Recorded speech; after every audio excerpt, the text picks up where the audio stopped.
past few months, my team and I have been on the ground working, hosting community events before each roadshow to ensure that all citizen voices are heard.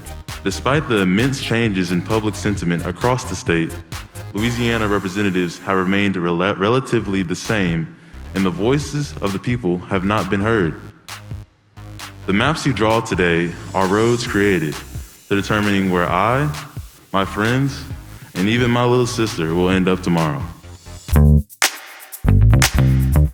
It's problematic. The math doesn't work in terms of there being true representation for communities of color. Are we centering constituent voice to ensure that as we think about the amendments, that we ensure that we are indeed considering those voices? I know I participated in the roadshow. We made sure, thousands of people showed up across the state.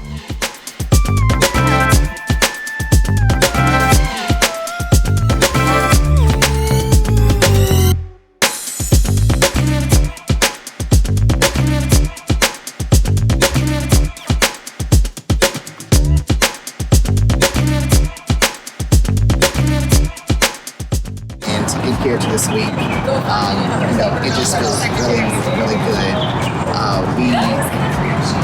The facts are on our side, the law is on our side, and the record is on our side.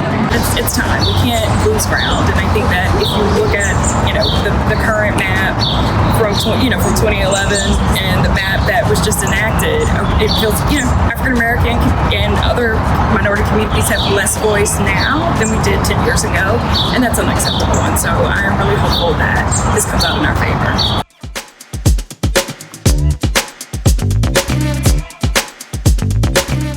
Is as I've studied and done everything right as everyone's told and got an education, I've realized there's not a single right as a black person I had that a court didn't have to give to me.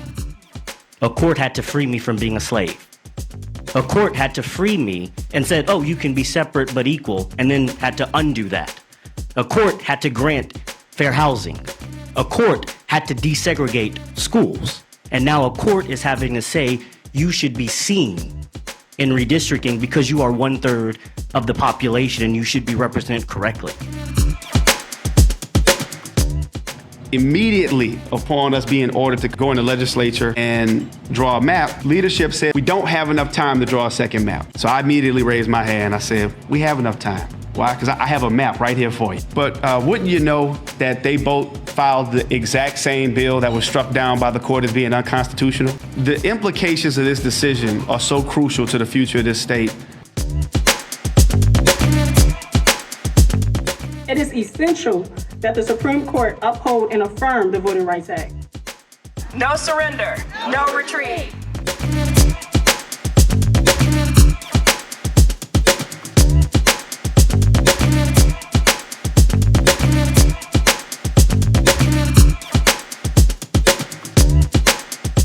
Now the U.S. Supreme Court has lifted its hold on the Louisiana case. Even as we know we have to go through a trial, but we do know that based on the court's ruling in the Alabama case, that indeed we're well on our way to realizing a second minority district.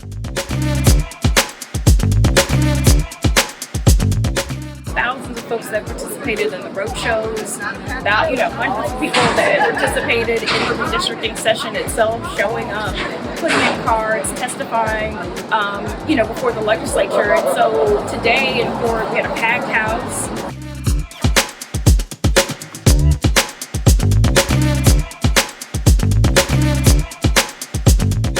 But I'm sick and tired of feeling like I'm not a part and we are not a part of the process. My community deserves fair representation. We deserve to be heard, to be a part of everything.